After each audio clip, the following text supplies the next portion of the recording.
Aujourd'hui, dans Parlons-en, un conflit oublié et pourtant extraordinairement meurtrier, celui qui ravage le Soudan depuis près de 2 ans. Une guerre totale que se mènent 2 généraux rivaux et au milieu de laquelle se trouvent des millions de civils. Comment expliquer qu'elle intéresse si peu, que les tentatives de médiation aient toutes échoué? Que racontent les déplacés?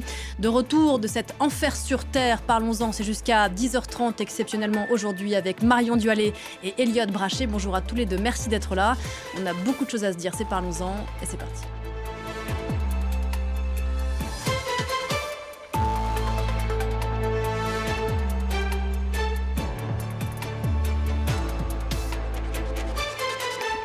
Bonjour Marion Duhallet. Bonjour Pauline. Bienvenue sur ce plateau. Vous êtes chargée de plaidoyer au département des opérations de Médecins sans frontières. Vous rentrez de la frontière tchado-soudanaise. Vous avez passé plusieurs semaines et rencontré côté tchadien des déplacés soudanais. Vous nous direz dans un instant ce qu'ils vous racontent de ce qu'ils ont vécu là-bas. Bonjour Elliot Brachet. Bonjour Pauline. Vous êtes journaliste indépendant, ancien correspondant de RFI et du Monde à Khartoum.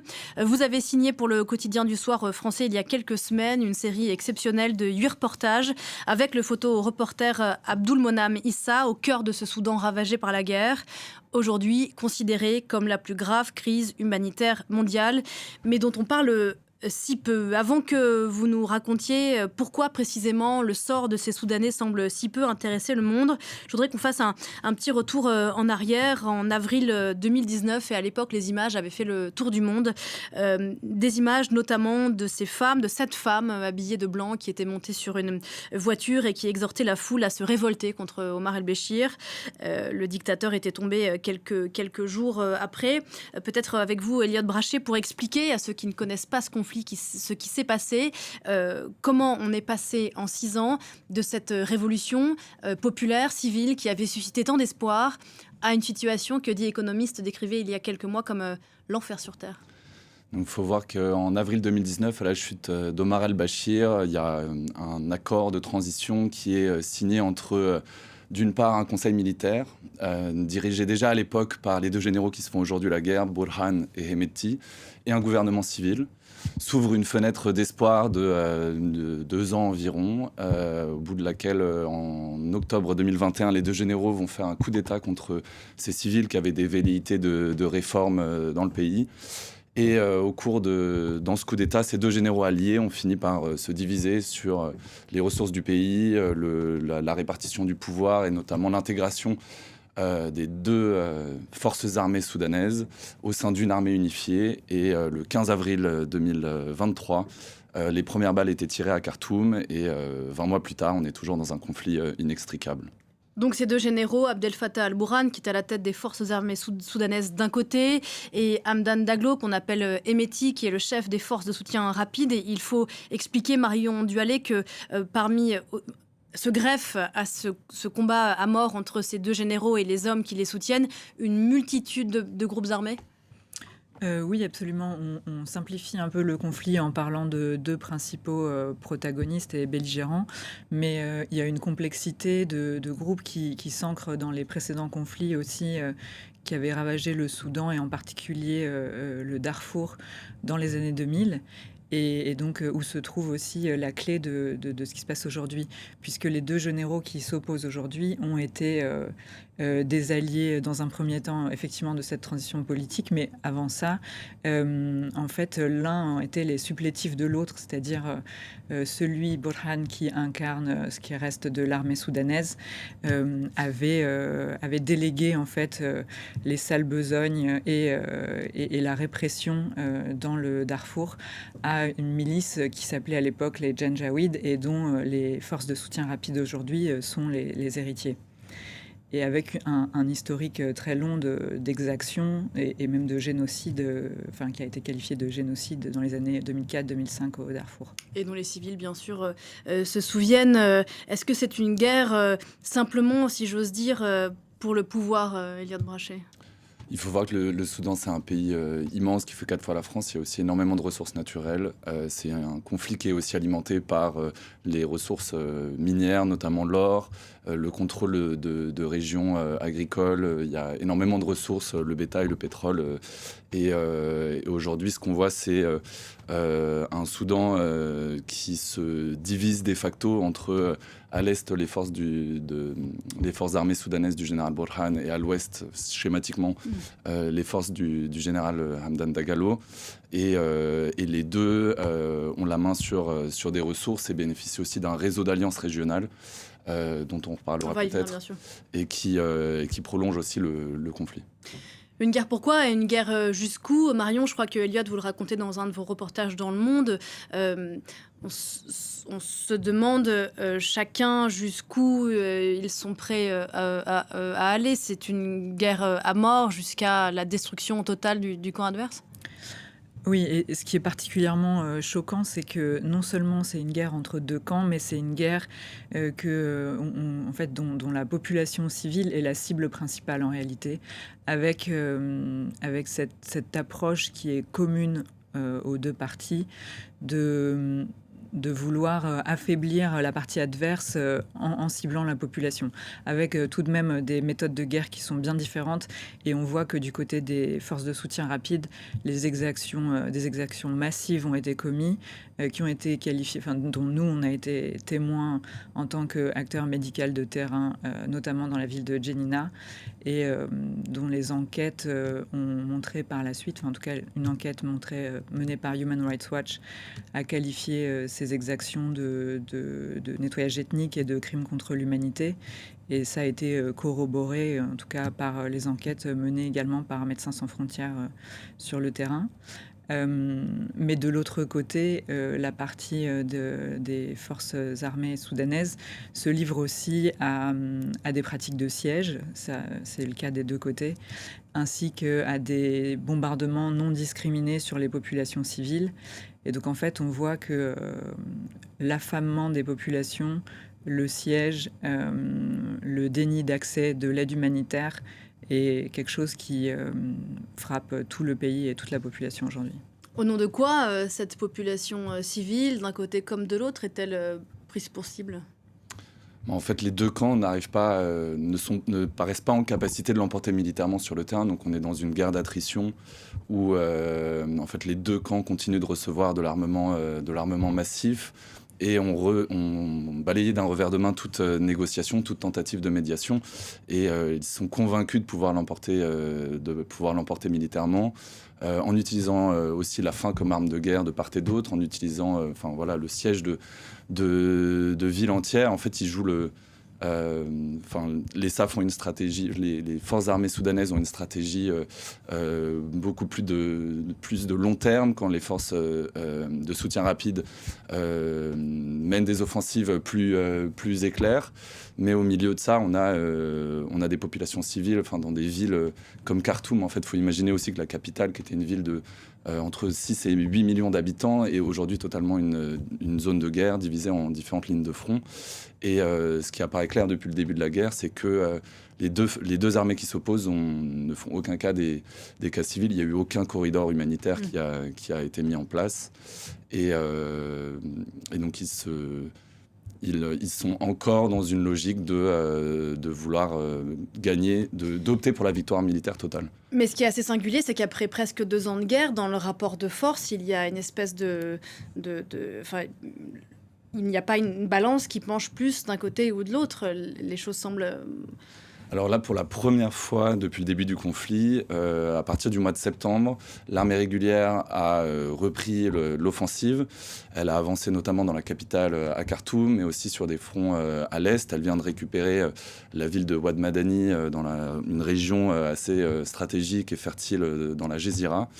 Donc ils ont repris l'initiative, mais alors tout ça se fait, comme Marion l'a dit aussi, au prix de... c'est des victoires à la Pyrrhus qui se font grâce à des tapis de bombes lancés sur des populations civiles, et aussi de nombreuses exactions contre des populations civiles suspectées d'avoir collaboré avec le camp ennemi. Mais à l'ouest du pays, donc si les SAF avancent, si les forces armées régulières avancent à l'est du pays, là les regards sont tournés à l'ouest, au Darfour, sur la ville d'El Fasher, qui est complètement encerclée par les forces de soutien rapide depuis le mois de juin. Et dans le cas où cette ville tomberait entre les mains des paramilitaires, il faut imaginer que les forces du général Dagalo auraient le contrôle quasi non contesté sur un territoire aussi grand que la France, actant peut-être le scénario le plus dangereux dans ce conflit, ce serait une partition de facto du pays, un peu suivant un scénario libyen, qui promettrait une guerre encore plus longue. Une guerre sans fin. Comment expliquer qu'après presque 2 ans de conflit, aucune médiation, aucune tentative de conciliation, aucun accord politique n'ait pu avoir lieu ? C'est une question qui est extrêmement... la laisser ouverte et c'est extrêmement difficile. En tout cas, une dernière tentative qui a eu lieu, c'était en novembre dernier. Je vais prendre l'angle humanitaire, avec une tentative de résolution qui était portée notamment par la Grande-Bretagne sur la protection des civils, vraiment centrée sur les problématiques de protection. Et cette tentative de résolution un veto a été mis par la Russie. On voit qu'il y a des jeux d'alliance qui se sont mis en place. En fait, plus le conflit perdure, plus des acteurs extérieurs ont tendance à s'impliquer. Et ça, c'est des éléments qui, dans cette dynamique-là, où encore un camp cherche à l'emporter sur l'autre, va avoir tendance à prolonger le conflit et à empêcher la médiation, alors qu'en réalité, ce qu'il faudrait, c'est évidemment mettre une pression maximale sur tous les pays qui sont parties prenantes. Donc pour les citer, du côté des forces de soutien rapide, les Émirats arabes unis sont reconnus comme un pays qui soutient en termes d'armement en particulier cette partie-là. Et de l'autre côté, la Russie, l'Égypte, l'Iran probablement, soutiennent la partie des forces de soutien rapide. Mais ce qu'on demande, nous, en tant qu'acteurs humanitaires, c'est que il y a un changement radical de positionnement, notamment des agences des Nations Unies, qui ont fait le choix de mettre en avant, de se cacher en fait derrière les questions de souveraineté du Soudan, et qui n'ont pas été courageux ou forts dans leurs négociations avec les parties au conflit, notamment pour négocier tout ce qui est accès humanitaire. Aujourd'hui, elles se contentent de se soumettre aux contraintes et aux diktats imposés par Port-Soudan, donc qui est la capitale provisoire des autorités des forces armées soudanaises, alors que en fait le droit humanitaire s'impose aux parties au conflit et devrait primer, et donc il est essentiel, avant même que des médiations et une résolution du conflit ait lieu, il est essentiel que l'aide humanitaire puisse atteindre les populations. On pourra peut-être revenir sur la question de la famine. Bien sûr, parce que alors on se parle concrètement, quel est l'accès, quelle est l'ampleur de l'aide qui arrive au Soudan aujourd'hui ? Eh bien, il est dérisoire par rapport à la crise humanitaire.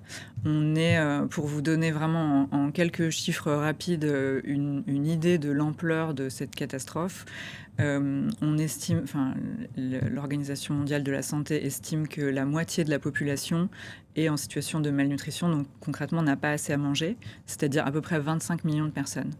Là-dessus, on peut compter 9 millions de personnes qui sont en urgence alimentaire ou en situation de famine ou un risque immédiat de famine. Il faut savoir que le Soudan est le seul pays au monde en situation de famine déclarée en ce moment. Donc, face à ça, on pourrait s'attendre à une aide humanitaire massive. Et c'est absolument pas le cas, contrairement à ce qui a pu avoir lieu aussi dans des conflits précédents au Soudan. Pour vous donner encore une fois un ordre de grandeur, simplement pour un camp de réfugiés qui est le plus grand du Soudan, qui est collé à cette ville d'Al-Fashir dont parlait Elliot, ce camp de Zamzam qui était le premier à être déclaré en famine, qui abrite à peu près 400 à 500 000 personnes. MSF, nous, on travaille là-bas et on estime qu'il faudrait 400 camions d'aide alimentaire par mois. Or, ce qui est entré au Darfour depuis le mois d'août, c'est à peu près 5 camions par jour. Et aujourd'hui, nous, on demande à ce que, avant la prochaine saison des pluies, il y ait 2500 camions qui entrent par mois au Soudan. Et c'est ça qui permettrait de répondre à l'urgence alimentaire de ces 9 millions de personnes en urgence absolue. Donc on est très loin du compte. Elliot, on l'a évoqué à l'instant brièvement. Est-ce que vous pouvez nous expliquer et nous rappeler qui soutient qui et quels intérêts ces puissances étrangères ont à le faire dans ce pays qu'est le Soudan ? Donc il faut voir que, donc, d'une part, le général Hemeti, donc, à la tête des milices paramilitaires des forces de soutien rapide, a noué une alliance de longue date avec les Émirats arabes unis, vers lesquels il exporte depuis plus d'une dizaine d'années des tonnes d'or, notamment depuis les mines du Darfour. C'est aussi via les Émirats, pour le compte des Émirats arabes unis, qu'il a envoyé de nombreux mercenaires, environ plus de 10 000 mercenaires, combattre au Yémen pour le compte des Émirats arabes unis. Aujourd'hui, c'est un pays qui a mis en place un pont aérien de livraison de matériel et d'armes, passant notamment avec la complaisance du Tchad voisin, et même plus récemment directement dans des aéroports du Darfour. En face, on a et en plus de cette alliance militaire avec les Émirats arabes unis, le général Hemeti bénéficie de la complaisance de certains États régionaux. Donc, on a mentionné le Tchad, mais il a aussi des liens avec l'Ouganda, l'Éthiopie ou les dirigeants kényans. Et de l'autre côté, on a une armée régulière, donc dirigée par le général Burhan, soutenue principalement par l'Égypte, mais aussi le Qatar, l'Arabie saoudite dans une moindre mesure. Ces derniers temps, l'Iran a renforcé sa présence à Port-Soudan. Elle livre notamment des drones Shahid à l'armée régulière qui, sur le terrain, ont permis de changer le cours des combats. Mais au nom de quoi? Au nom de la légitimité de la lutte? Au nom d'anciens liens. En fait, il faut voir que cette armée dirigée par le général Burhan, elle est aussi gangrénée par un noyau nostalgique du régime d'Omar al-Bashir, dont qu'on a mentionné au début de l'émission, et qui reviennent dans le sillage de la guerre et qui occupent énormément, qui ont un pouvoir de décision très important au sein de l'armée, aussi d'ailleurs sur les lignes de front, puisque le mouvement islamiste soudanais dispose de milices sur le terrain qui combattent aux côtés de l'armée régulière. Et ces réseaux, donc proches c'est nostalgique du régime d'Omar al-Bashir, ont noué des liens de longue date avec l'Iran, le Qatar, et aujourd'hui, pour soutenir l'effort de guerre, ils ont réactivé ces réseaux, et c'est vraiment ça, depuis le mois de septembre, depuis quelques mois, ça a pu changer la donne sur le terrain. On l'a dit, la guerre, je ne sais pas si on l'a dit, mais on le dit, a déjà fait... alors, c'est le bilan officiel, mais il est sans doute sous-estimé 150 000 morts, des dizaines de milliers de civils engagés de gré ou de force dans cette guerre qui s'envenime. Sur 44 millions d'habitants, une douzaine ont été déplacés de force, 3 millions contraints à se réfugier à l'étranger et avant tout au Tchad, dont vous revenez, Marion Duhallet. Qu'est-ce que vous racontent ces déplacés que vous avez rencontrés au Tchad de ce qu'ils ont vécu ? Ils racontent l'extrême violence à laquelle ils ont fait face dans la région du Darfour. Donc c'est bien ces gens du Darfour que j'ai rencontrés à la frontière tchadienne. Donc on progresse, pardon, je vous interromps pour que tout le monde suive bien, où progressent les forces de soutien rapide du général Hemeti. Absolument. Et où se trouve aussi dans le Nord Darfour, la capitale du Nord Darfour, cette ville de El Fachir qui est assiégée, qui sont un peu, qui fait un peu miroir quelque part à la ville de Khartoum qui est également assiégée. Et donc, et à El Fachir, notre crainte et la crainte de beaucoup d'acteurs et d'observateurs de ce conflit, c'est que se produisent à nouveau des crimes de masse tels qu'ils s'en est déjà produits au Darfour. Et, donc c'est une ville qui avait plus d'1 million, 1,5 million d'habitants avant la guerre, où aussi s'étaient réfugiés des dizaines et des dizaines de milliers de personnes du Darfour qui avaient fui les premières dynamiques du conflit dans cette région. Et donc, ce que j'ai pu entendre en discutant avec essentiellement des femmes réfugiées, puisque ce sont très largement des femmes qui atteignent le Tchad, c'est évidemment les récits de bombardements, l'affamement des populations dans cette ville assiégée. C'est-à-dire que depuis, comme le rappelait Elliot, depuis mai-juin 2024, les routes qui approvisionnent cette ville ont été quasiment toutes coupées, presque toutes contrôlées par les forces de soutien rapide, qui bloquent à la fois l'entrée de l'aide humanitaire, mais qui bloquent aussi largement l'approvisionnement commercial. Donc on est dans une situation qui est assez...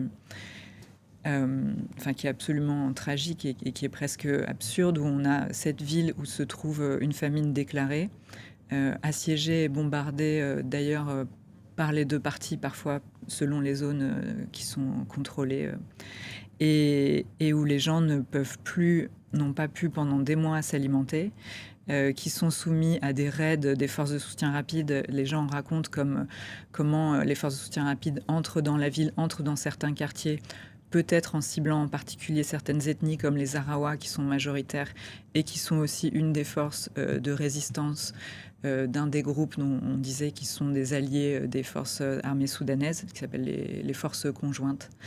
Et donc ces raids sont aussi du ciblage, en particulier des hommes en âge de combattre, mais aussi du ciblage sur dénonciation. Ce que les gens disent aussi, c'est les violences sexuelles de masse. C'est des témoignages qui sont concordants et qui ont lieu pas uniquement dans cette ville, mais un peu à travers le Darfour, sous contrôle des forces de soutien rapide. Et pour ce qui est des hommes, dont je vous disais que peu d'entre eux atteignent le Tchad, certainement pour des raisons multiples, mais j'ai pu parler par exemple avec 3 adolescents qui avaient fait la route ensemble, qui avaient pris un temps extrêmement long pour atteindre la frontière tchadienne en évitant toutes les routes, parce que de nombreux récits mentionnent que les gens sont arrêtés au checkpoint, parfois exécutés, parfois kidnappés. Et aussi, ce qu'il faut avoir en tête, c'est que ces gens arrivent dans une situation de dénuement absolu parce que ils ont systématiquement été pillés. Tout est constamment pillé. Et donc, les gens arrivent au Darfour, au Tchad, traumatisés, avec plus rien avec eux. Et il faut dire que même au Tchad, la réponse humanitaire n'est absolument pas à la hauteur. Elliot, on voit derrière Marion l'un des articles que vous avez consacré dans Le Monde à la situation au Soudan. C'est assez singulier, c'est malheureusement pas l'apanage du Soudan, mais ces femmes soudanaises que l'on a rappelé avoir été en première ligne lors de la révolution civile et populaire qui a renversé Omar el-Béchir en 2019, elles subissent aujourd'hui dans leur chair cette guerre qui n'est pas la leur. Oui, je pense que c'est aussi important de faire le lien avec le Darfour, où donc en fait c'est le conflit donc, qui prend racine au début des années 2000. On va schématiser un petit peu, mais c'est ce Omar el-Béchir, dans une opération de contre-insurrection contre des groupes rebelles, va lâcher des milices, principalement recrutées dans les ethnies arabes nomades du Darfour, contre des populations locales non arabes. Et aujourd'hui, on est dans une reproduction en fait de ce conflit à l'échelle du Soudan entièrement. Et là, juste pour rebondir sur aussi, on parlait du siège d'Al-Facher. En fait, les méthodes de déplacement et de nettoyage ethnique des forces de soutien rapide se sont montrées évidentes au mois de juin 2023 à El Geneina, et notamment des viols de masse contre les femmes. Et en fait, c'est un procédé qu'on va retrouver sur différentes zones de front où les RSF issus du Darfour vont commettre c'est une partie de la stratégie de guerre, de déplacement, de nettoyage ethnique, qui va utiliser le viol comme arme de guerre. Et ce qui est assez frappant, c'est de voir en face de nombreuses femmes soudanaises qui, dans les zones contrôlées par l'armée régulière, vont décider de suivre des entraînements militaires. Elles ne seront pas déployées au front, mais c'est la preuve aussi sur le terrain, les femmes nous racontaient qu'elles ne se sont jamais senties autant vulnérables, et comparé à 2019 où elles ont acquis une voix dans l'espace public, aujourd'hui elles sont complètement silenciées par la guerre, et elles en sont souvent les premières victimes au milieu des affrontements. Et il y a des cas de violence commis des deux côtés, mais encore une fois, moi je trouve ça parfois difficile de renvoyer dos à dos les deux forces, puisque les forces de soutien rapide du général Hemeti commettent la plupart des exactions contre les civils, et notamment contre les femmes. Comment comprendre que les États-Unis, l'administration précédente, ait pris des sanctions contre les deux généraux, ne les qualifiant pas de crimes identiques, crimes de guerre, vous me corrigez si je me trompe, pour les forces crimes de guerre pour les forces du général Bourhan, crimes de génocide pour les forces du général Hemeti. D'abord, voilà, cette distinction est importante. Je crois que, Elliot, vous dites que c'est contre-productif d'une certaine façon, ces sanctions ? En fait, ce qui interroge, c'est aussi le timing des sanctions. Donc, ça fait 20 mois que la guerre fait rage. Est-ce que ça n'aurait pas pu intervenir plus tôt ? En fait, c'est aussi 2 généraux qui se sont alliés en 2021 contre un gouvernement civil reconnu par la communauté internationale. Donc, encore une fois, la question du timing pose question. Et effectivement, en fait, on est un peu retourné à l'étape 0 où on renvoie dos à dos 2 généraux. Les 2 sont des criminels de guerre. Mais effectivement, ces derniers mois, on avait en tout cas des discours de façade du côté des forces régulières à Port-Soudan qui voulaient un peu faciliter l'accès à l'aide humanitaire. Le fait est qu'ils utilisent la guerre comme arme de guerre, qu'il y a des nombreux blocages. Mais aujourd'hui, on se retrouve dans une situation où il y a, à mes yeux, un risque que les différents acteurs se braquent aussi sur le terrain, que le dialogue avec les ONG, enfin les acteurs humanitaires soit de plus en plus compliqué et que les 2 camps se radicalisent et continuent la guerre totale sur le terrain. Marion Duhallet, dernière question sous forme de mea culpa. Pourquoi est-ce que ce conflit au Soudan, 150 000 morts, des millions de déplacés, intéresse si peu ? Alors déjà 150 000 morts, effectivement, comme vous le disiez, si ça se trouve, c'est totalement sous-estimé. En fait, on n'en sait rien parce qu'il n'y a pas suffisamment d'acteurs sur le terrain déployés pour pouvoir avoir ne serait-ce qu'une vision approximative du bilan de la guerre. Et sur le désintérêt ? Voilà, et donc c'est extrêmement frappant, contrairement à d'autres conflits qui, malgré tout, malgré les drames qui s'y passent, arrivent à capter l'attention. Là, le Soudan, peut-être...